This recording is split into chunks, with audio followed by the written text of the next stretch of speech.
Sometimes it's fun to just enjoy the intro, Diego, don't you think? I think we should do a one without sound and then you kind of hum it in the background.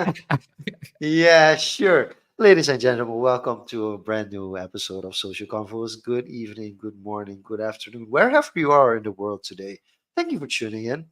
As always, we start off the show by telling you that if you want to see us live or if you want to see us in person, you can always go to youtube.com/confos. That's CONFOES at confos. And of course, also on Instagram, where we kind of share some tidbits, but most importantly, follow us on confos.substack.com. It's confos.substack.com. That's basically our address, our online home. That's the place where you get the most information, the most detailed information about all the topics that we talk about.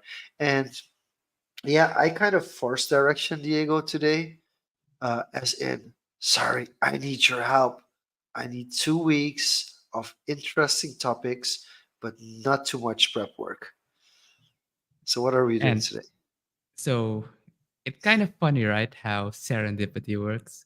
Kind of like you called me, I think around 6 p.m. Like, all right, tell me what's going on. Did prep work? Okay, I was in another meeting at that time. And after the meeting finished, I checked my email inbox and I got an email from a company that's on Twitter. And it was something about the product I bought. And they said, because it was falling apart, they said, okay, they're going to ship me a new one. And that kind of made my day, my evening. Like, oh, cool. That was a quick response and a very positive response. So that quickly brought to my attention, like, that's something interesting to talk Mhm. about, like customer service experiences. Like, what have you encountered? Have you ever had to engage with customer service at length?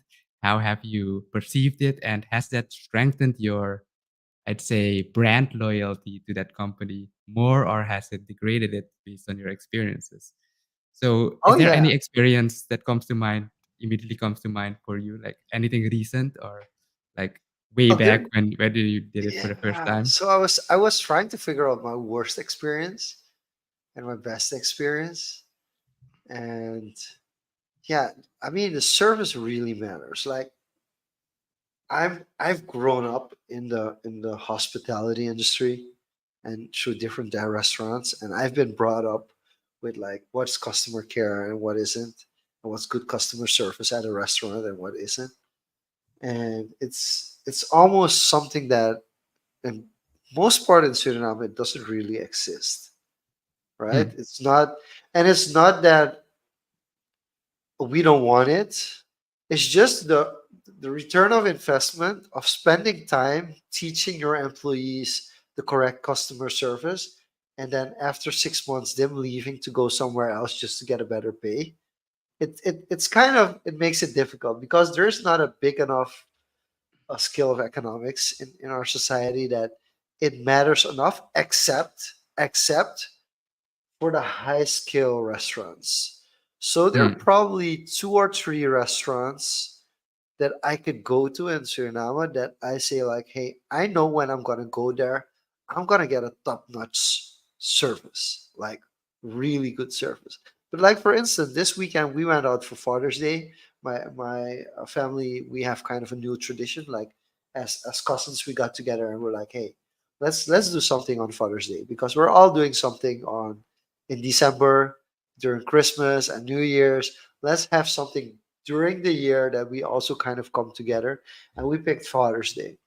And we went to one of the dim sum, famous dim sum places, which was packed, by the way. I was so happy that my cousin, she did the reservations. I was so happy it was the place was packed. But ordering was a crime. Like, and like everybody is working as hard as they possibly can, but nobody speaks Dutch. Like nobody. So you're in Suriname. You need to go with someone who can Yeah. please speak some So Chinese. yeah. So we ended up doing our order with the son of the owner, who was a teenager. I don't think he was older than 14 or 15, maybe 16, but Yeah. he definitely was still a teenager. And of course, he speaks Dutch because he goes to school here and everything. But um, yeah, and he gave a good service. And I walked in and I was told, like, people, I got the best person to help us. And then later at night, my daughter was like, was he really the best person to help us? Because she was like confused, like, like he's a couple of years older than I am, but why was he the best person? And I explained to her like, hey, it was a joke, and yes, but he helped us quite well. But that's like normal. Like Yeah. I walked away from restaurants in Suriname after 15 minutes because nobody walked up to us. Yeah, I've done that as well. So, so that's easy to find. Like good customer service. So Uh, here's another differentiation I want to make. Like, okay, so the example you gave there, like, is restaurant. It's pretty common. Everybody yeah, uh, might experience that, and it's usually in-person encounter, right? You it's at a physical location, and you're really engaged at that time with the person. And then yeah, on the other exactly. spectrum is something totally online, where Yeah, you don't know if you have to deal with a robot, or if you have to deal with an actual human, or if it's just pre-programmed redirections. If you call the yeah. bank and it redirects you to uh, call this number, and then at the end it redirects you to the website, and you're calling because you couldn't find Yeah, the but info on the let's website. let's let's let's start off easy with the offline. What's an offline customer service experience that you remember? Like, commonly, I think the most common one is restaurants. Yeah, when the food's bad, or um either just walk away. Like, what's great sometimes is, I can't recall a vivid memory locally, but I think when I was abroad once, like the meat, usually steak, you it is, you either ordered medium, or like it was overcooked, and then they Oh, are like, okay. oh, they apologize, and then they bring you another one. So, and then they offer something. Would you like something to drink, or to add to it? So that's a example of good Okay. customer So service. so here's the difference, and I do want people to have. I do want to provide proper context because people shouldn't think like, oh my God, customer service in Suriname is so bad. There's a reason behind it. Like I was already talking about, kind of like uh, how big the economy is, but also we don't have a tipping culture. And this is a That's a really, debate. That's another debate I actually yeah, want but to we get don't into, as but I as a don't want to country. derail it. Yeah, I don't want to No, no, no. derail it, but make your Okay, point. we don't have a tipping culture, and tipping culture goes both ways. It's not just the tipping culture from the perspective of the customer. It's also the tipping culture from the perspective of how do I put this politely, from the company, right? So, for instance, in some situations outside of Suriname, in Europe or in the US, you have a combined tipping pot which gets shared with everybody. And some companies here have it and other companies here don't. So that's already kind of like, hey, is the tip gonna go in my pocket or not? Right? Um, Let me give you another example. Last time I was in Florida, we went to Texas de Brazil. Texas de Brazil is a really simple concept. You pay basically one amount and you just eat as much as you can, right? Hmm. And we had one particular waiter who we felt served us really well. So we wanted to give the tip to them. As you know, the billing in the US is a little different. They kind of suggest how much tip you should give. Yeah, and which I find bullshit, but Yeah. yeah. And we gave less because we personally wanted to give the tip to the waiter. And I think three different separate times, two times a manager, one time a station manager came up to us, kept this big charade, and then pointed to the tip part of the bill. And I'm like, listen, we already paid. And I actually, at a certain point, because I was getting annoyed, because they kept coming back with the same request that we like, it was, they were hinting at like, hey, you should give a higher percentage. You should give a higher percentage. And I was like, first of all, I decide the percentage because I paid for the food that I paid for. But also, I want to personally thank the person who served us well. I'm not going to give the tip to somebody who just comes to collect the bill. Even though that might be your policy at the restaurant, I don't care. So in the end, we ended up going downstairs, almost into the kitchen to give our waiter the tip that we wanted to give personally to him. And these kind of things also make it difficult because sometimes it's really, let's say, the person who you want to give the tip to, but sometimes the company has like this company policy, which is weird. And then in Suriname, you also have like a lot of people, they can sometimes barely pay for the bill, so let alone give a very joyful tip. So I think that's also something that plays a role that if you don't know like you're gonna get a tip if you provide quality customer service, especially in hospitality, you're also less likely to do it because you don't Yeah, even know it exists. and I think just to not to derail too much, but this is very prevalent in hospitality, restaurants, basically service industry, right? And I think the tipping culture in the US is absurd. And because in Europe, for example, at least from where I experienced, you don't have that obligatory tip. No. It is they include a service charge in the restaurant, and you clearly see that on the bill. And the other factor I want to bring into this discussion regarding what factors in how much you should tip is the aspect of cash society versus a totally digital society. Yep. Because now, as we Yeah. move more digital, I think companies in the US especially are abusing the system. And you, as a consumer of that service or at that restaurant, cannot directly Yeah. tip Because you to don't know the where the money is gonna go. And exactly. that's the problem that I have with it. Like I want to tip the person, the waiter. I really want to tip the waiter if or the waitress. If I get a good service, I want to tip that person. I think I do want to mention that there's also a disparity in Suriname in that regard because you have people that know that they can get tips and you have people that don't know that they can get tips.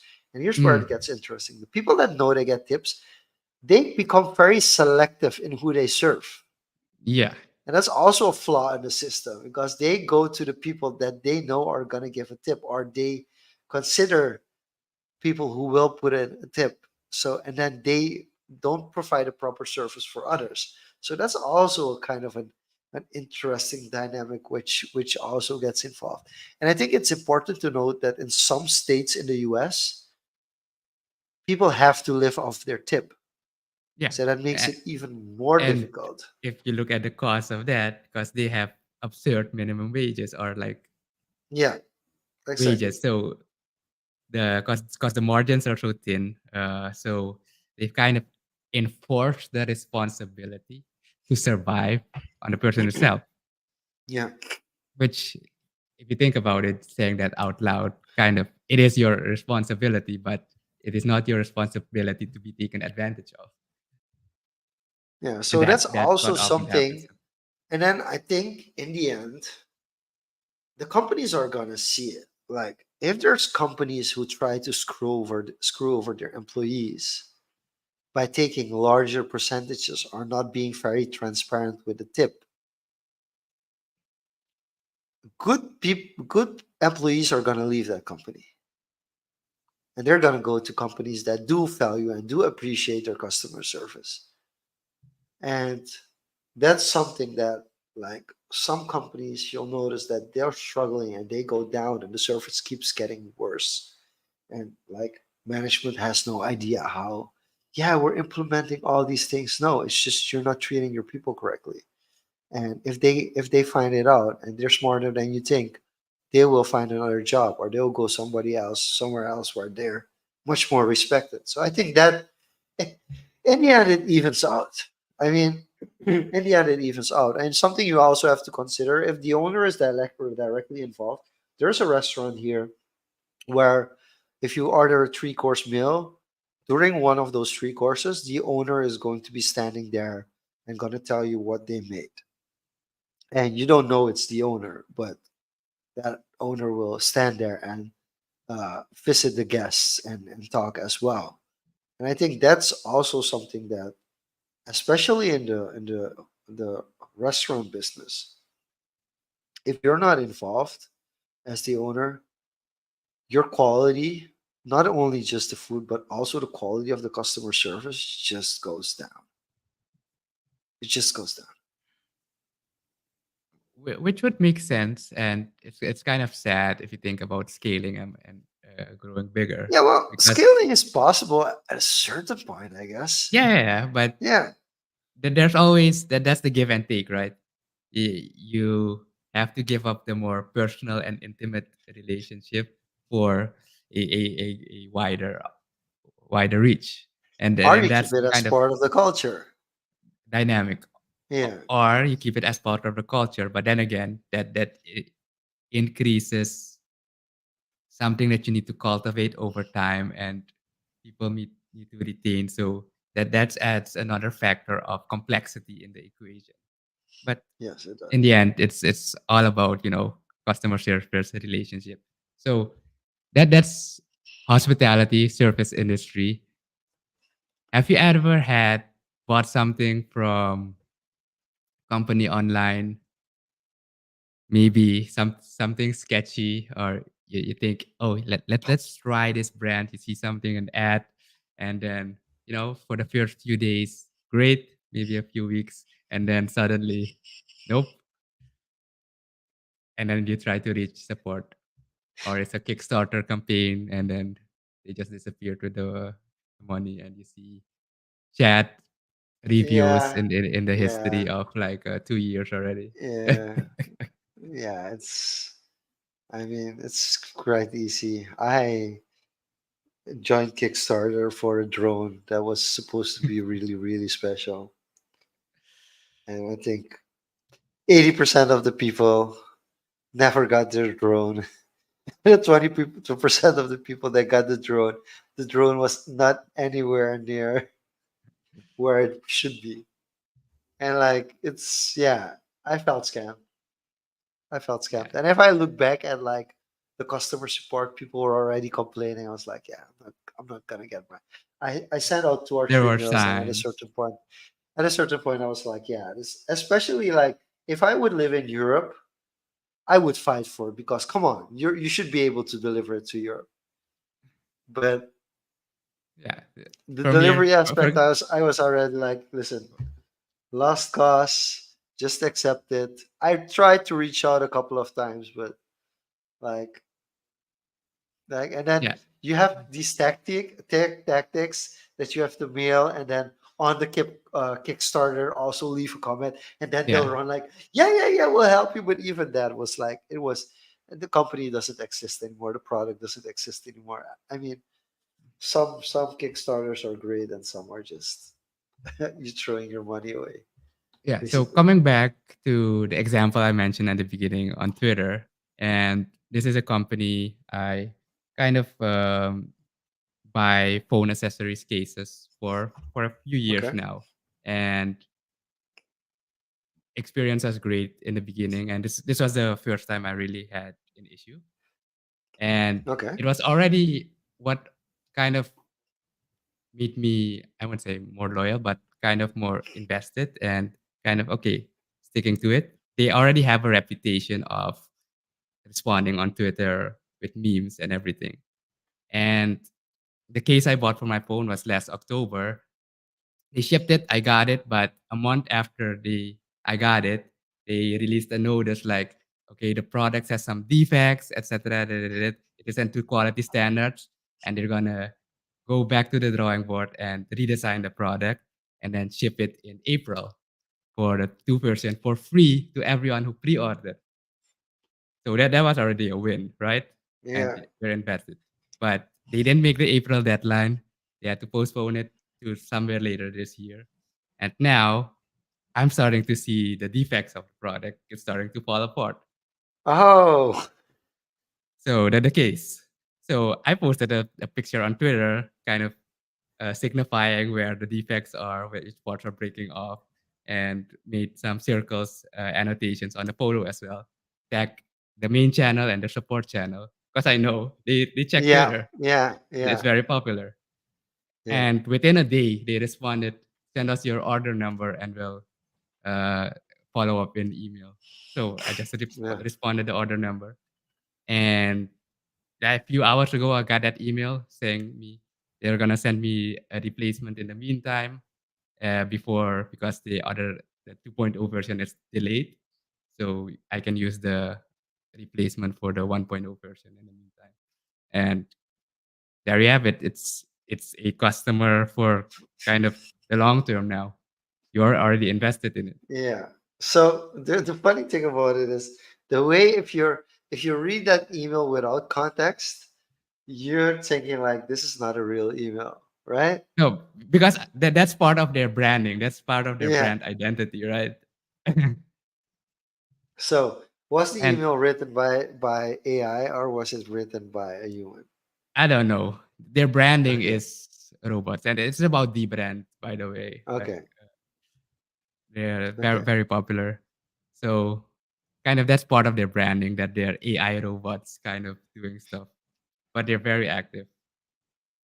So it kind of Interesting. works, and yeah,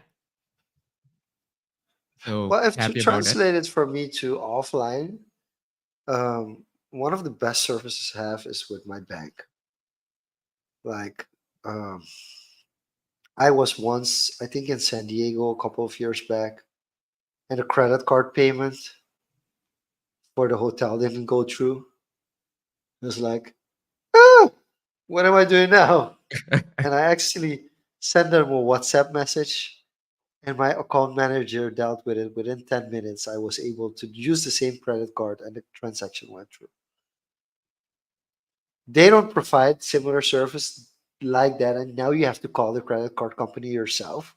Yeah, But just the fact that I'm trying to check into a hotel room, the card doesn't work. I call up my bank basically through WhatsApp, and they take care of it for me. And 5 10 minutes later, I can actually check into my hotel room. Like that was like wow, no, that's great. That's an experience you're gonna yeah. take into account for That's future that's an encounters. experience that I'm like, yeah, this is great. And then it's also about like the person, like you can follow protocol, but sometimes you just have people that are a little bit more empathic. And I recently had an experience with another bank where I got called twice for a complaint, which is interesting. The most interesting part about it, I'm actually in the wrong. Hmm. After they explain everything, I realized like, hey, I think I'm in the wrong. I actually didn't do my part. Um, but two people called me. The first person that called me, I got upset. I got really angry. The second person that called me had this smooth, focused, understanding factor, which made the same conversation, because it was the exact same conversation, but it made the conversation so much smoother that I Yeah, actually wished the first person heard the second person speak to use that as training material, like how to cope and how to deal with people. I actually had a similar experience last week with an Yeah, international party, yeah, and it was good and mediocre, and it had the whole spectrum basically. So let's break it down. What happened? okay, So I have a broker, and then I have a broker account in internationally, Yeah. and basically that brokerage got acquired by another company. Okay. So they took over all the accounts. So there was a migration period, right? And I still had money on that account. I didn't move it out, and they said the migration will go seamlessly. Blah blah blah. Okay, so they migrated. Okay, I got the email notification. I need to review the account settings and make a new password, etc. For the account at the new broker. Granted, my previous account already had limitations because they had new rules and regulations because you're a forerunner, etc. Yeah. So you could only liquidate your positions and then get your money out. Now, in the new brokerage account, I see I can sell, I cannot buy, and I can't even transfer my money out to my bank account. Hmm. So contact But you customer can support. sell. I can sell, I cannot buy, and I can't move my money out of my account to my bank Interesting. account. So Interesting. that was basically the premise. So Yeah. I reached out to customer service. So I checked what the options were. You had, you can always call, but usually there's a live chat function and a message center. I skipped the message center, did live chat. And this is just to illustrate. This is more like comparison to give people perspective. You start the chat and then you get, thank you for contacting us, blah, blah, blah, the standard text. Yeah. The approximate wait time for a representative to help you is 50 to 60 minutes. Please hold in the chat. And this is text. And that just shows you already. This is a Wow. big company. This is one of the biggest companies, brokerage companies in the States, with a wait time of 50 to 60 minutes. Okay, I keep the page open and then Yeah. I continue doing some work, etc. Okay, agent comes. Okay, I do my thing and they respond slowly. It takes a minute to 5 minutes to get their response. Yeah. So then I do some work again, but then I forgot to check in again if they responded. So because 10 minutes elapsed and you didn't respond with anything, you have been inactive for too long. This chat is closed. No. Yeah. So you need to initiate another chat with the same wait time to get someone on the line again. Oh my God. So I waited the next day. I was frustrated. I like, screw it. I tried again the next day. Okay, I got someone on the line. And yeah, I paid attention this time. The wait Yeah. time wasn't as long, maybe 40 minutes. And I explained the situation. Okay, they checked. Okay, account is restricted. Uh, I asked what my options were. They weren't really getting it. So I basically asked, how the hell do I get my money out of here? And they gave me an option, but couldn't really explain it well.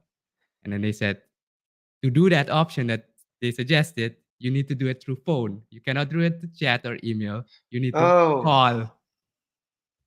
So they said you could either call me, and I'm like, international, I'm not gonna call you, and or we can call you. So I opted in, call me. Okay, so they called me, and tidbit, when they call you, your credit doesn't go through it, so you can talk as long as you want. I didn't know that. Imagine how long it took me a while to explain, and then she had to check with her manager. Imagine how long I was on hold. Take a guess. She had to check with her manager. Yeah, so I explained the situation. She repeated it. That's good. She had to repeat to confirm, like, I would and say she like said, 15 minutes. it's closer to 25 to 30 minutes. So Yeah. Okay. then you have something on repeat on the phone. So I continue doing some work, etc. And then I was sighing some frustration, like audible sounds. And then suddenly, after the 30 minutes, I'm still here, sir. Please take a moment. We'll get right there, checking with the manager. So I told her, it's not gonna take long. You could call me back because this is an But international line. I might have other are they things. allowed to call you back? Yeah, she said, "But yeah, we can call you back." Okay. But then my thing is, it's Yeah. about closing time, right? Because the hour that we look here is Yeah. about closing time before office closes there. So I'm thinking I'm not gonna call back. Yeah. Uh, So but but lucky for me to yeah. get to the good part, Yeah. because this person told me I can only do a one-time transfer and I need to clear it through the phone. So I thought I'd have to do that. Yeah. So about 2 hours later, another I got a call again, finally, but someone else, another employee. And he asked me the situation because I had to go through the verification again because they need to verify that it's actually you. So what's your passport number? What do you do for work? Like a list of 5 questions that you need to go through. Went through that, and then they said, okay, so this is the situation. We checked your account. It's limited, blah, blah, blah, because of the transfer. So he explained it more clearly what was wrong Yeah. with me. So then he told me, okay, I'm gonna go to the account management team now. I have them online. So he laid out the whole thing. So he checked out everything. He did tell me to wait. This time I had to wait like 10 to 15 minutes. And then he said, okay, sir, are you still there? Yeah, you're good to go, sir. You can buy, you can do everything again. So it wasn't what the other person explained, like that I can do the one-time transfer. So I had to repeat to him. So you mean I can use this account normally, even though I read in the terms of service Yeah. of this company that kind of foreigners are restricted and Suriname doesn't come even close to Yeah. their application thing. So I can use that brokerage account, but yeah, that was the good end of the experience. But I am planning to migrate everything out Yeah, I because can imagine. No, I can imagine. It does there's too many uncertainties. yeah. It does remind me of my experience with Apple Care, customer service.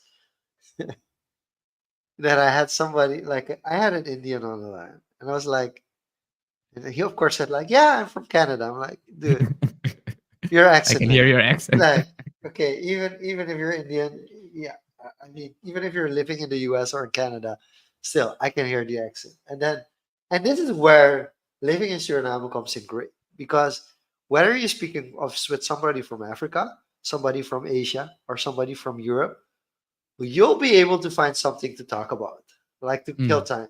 Because he was like, and if you, I was like, and then I laid and he was like, okay, yeah, you've done already, because usually these kind of people get somebody on the line who just have to restart their computer, right? So, and like in Yeah, I've five to done the quick things. yeah, so 5 to 10 minutes in, he was like, okay, wait, hold on, okay, actually, you do understand what's going on, you do understand how computers work, so you've done all those basic stuff already. It's time for some of the more advanced stuff.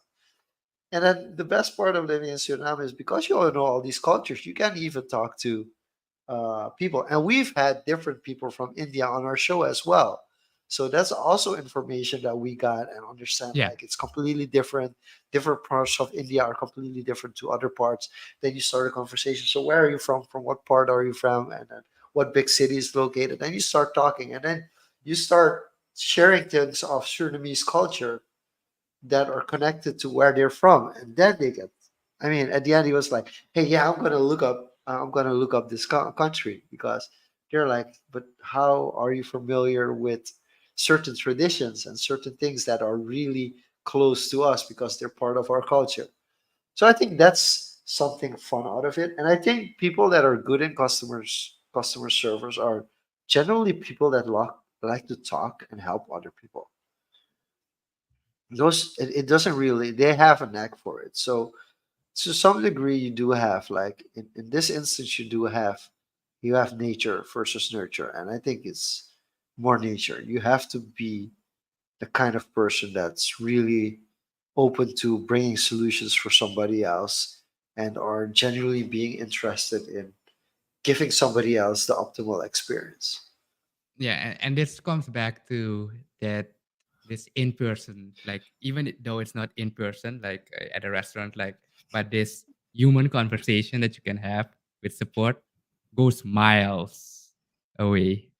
And if I reflect on like some Mm, like the more terrible experiences, and this is one of the reasons I'm not really into Facebook anymore. I think I told this story a while ago because have you ever tried contacting Facebook support? It's ass. Oh, oh, and oh my.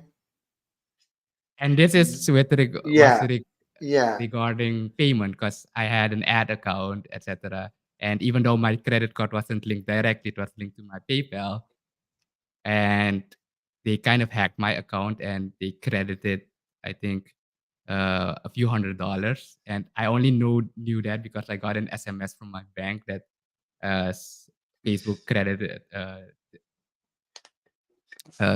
so many dollars, and then it was a stressful few days, and you can't reach anyone from support. Eventually, you submit a message, etc. It got resolved, but it wasn't a pleasant experience to go through, and it lasted a few days, I and tell that's you, why I I kind of disconnected everything from Facebook. yeah, People I ask have me, "Can you had do advertisement for me?" no, Nope. no.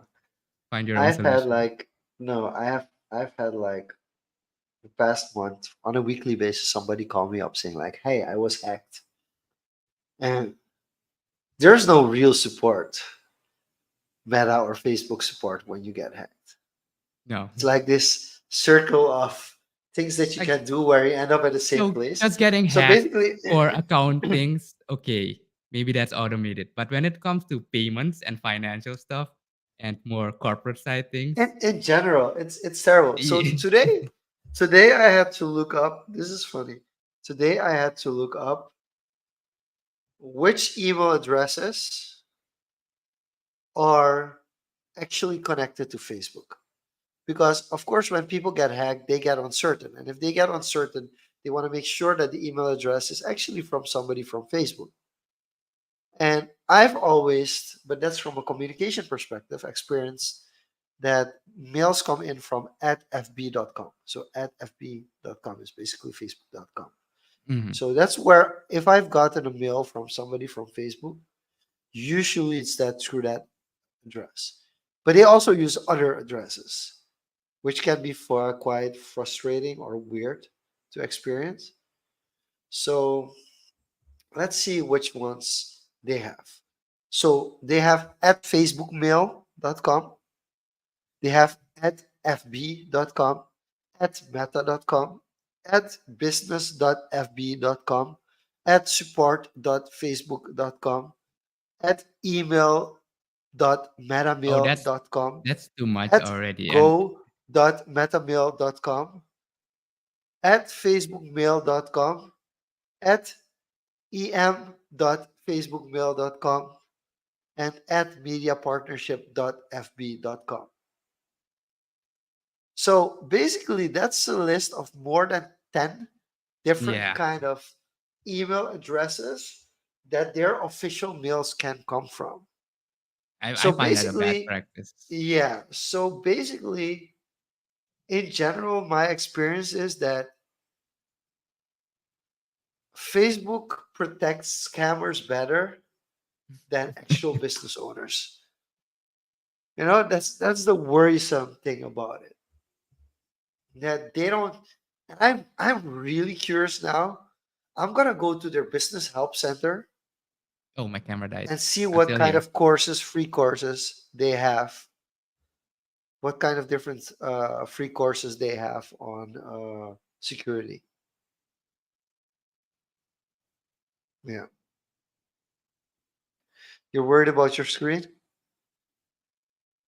I'm still here. Apparently the battery Yeah. wasn't fully charged, and I forgot to plug it in. I think, Okay. but you can So just go on. Let me put my okay. face. Yeah, Yeah, this is but a I'm still very here. unique situation. I'm gonna let Diego talk to Diego. Hey Diego, what's up? We should fix this later on, just for Yeah, this yeah, situation. we can fix that. So when we talk about customer service, and let's now translate it fully to digital. What's your general experience with online customer service? It's a case by case basis. So okay, so we had distance, but you still call someone at the support center and you have a person. But are you Yeah. talking about fully digital, like just email communication or just text communication? Is that what we're talking about? So when I was still in marketing, I used to teach marketing at college level, and there was this big shift at the time where people were going from physical stores to online stores. And then there was a shift back to brick and mortar. Brick and mortar meaning like Mhm. there's an online store, but you can also go physically. Because the physical interaction with a human being is something you cannot replace with a robot Agreed. or with AI or something. So at the end of the day, especially when it comes to customer service, we don't want a robot. We just don't. Like there's certain things that are just for convenience sake that you're like, hey, yeah, fine. Okay, this is already available online. Awesome. That's great. But in most cases, those are hacks, either from the company that doesn't have the resources, or you're just trying to be lazy and not really want to fix the issue as a client either. Yeah. So I think as soon as it comes to like human interaction, and the issue is more a human issue than it is a tech issue, you just need professional customer service. Yeah, and especially if it's account stuff and you can't access important information that you have, etc. And especially if it pertains to payments, etc. That's where you need people on. Like Yeah, if it's it's like more logistical stuff, you can have your FAQs and robots, true. and there's the close button that you can have. But I think there needs to be a like levels of where you have high priority for human support. And pertaining to your original question, like the fully digital, I think some companies can make it work, especially if it's with products and stuff. You can go fully offline, but I haven't had that many experiences. And I'd say if I had to give it a ratio, it's a 50-50. Some do it really Okay. well and some terrible. So it's a hit or miss. So another example of two quick examples of products that I had. Like this one is way back, I think about 9-10 years ago. I remember I was still at the university and the NVIDIA tablets were a Okay. hot thing. Like the NVIDIA tablets, like Okay. gaming tablet. What the first gaming tablet came with a controller, so I ordered one at the university. I had to order one too from another university student. He was like, "Oh, I want one too," so I ordered that. And a few months later, they detected an issue with the device that You it really have it overheated. with these issues. That it, that the device overheated. And this wasn't even direct customer service that you had to issue a complaint, but this was from the company itself, like trying to make it good to everyone who bought one, right? So they said, no need to return the device because there's a hazard there. They will Yeah. ship a new device to everyone directly.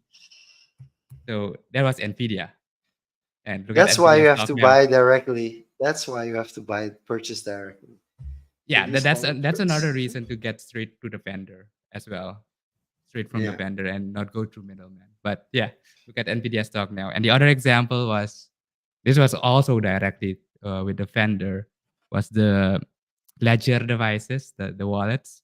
I had one for a few years, but because I went away to study abroad, I didn't really use it for I think over a year. And when I came back, I think because it hadn't been powered on for so long as well, the battery started tripping off, the screen didn't turn Oh on. wow. So emailed the issue, support was on it, sent some screenshot, and they were like, we'll send you a new device free of charge, shipped it. So In in your those are the experience, experiences if I look at it were with directly to the vendor. Yeah. in those experiences, I do want to know: is it how's your experience with them sending stuff over to Suriname? So it depends. The NVIDIA tablet was actually shipped directly to Suriname Yeah, because I had that address on hand. But most of the time, when in that case, I ship it to my freight forwarder in the States just for it has a higher probability of getting here on time. But I have had instances where things got sent directly to here through FedEx or yeah. DHL. So I have experienced both. I do want to give a shout out to Filling Pieces because I ordered a shoe on their website and the shoe got delivered to my office and no extra charge and no involvement. Just 2 weeks later, the shoes were in my office without me having to have any forms or customs or anything, just like it's supposed to be. So I do Yeah, want to give, I've yeah, had that experience as well. yeah. And I do wonder, like, how are they able to do it and others aren't? And that's where it's a hit and miss. And I don't want to always take the risk to have my home address as a shipment. And I'd rather pay some extra just for the certainty. Yeah. So those are some examples. And yeah, then bad experiences, you also have those, and you just take that loss. Not much you can do about that, especially if it's not a local thing. So you can't really, unless they're active on Twitter and you do a public complaint and it gets enough traction. Then yeah, By Twitter is fair, underrated for customer Twitter support. is really underrated in general. There's X like a, X, yeah, excuse me, X. yeah, no, I'll call Twitter. I don't really think I'm going to change that for now. So, Diego, as we get to close of today's episode, is there something you would like to share, or we should continue on for next week?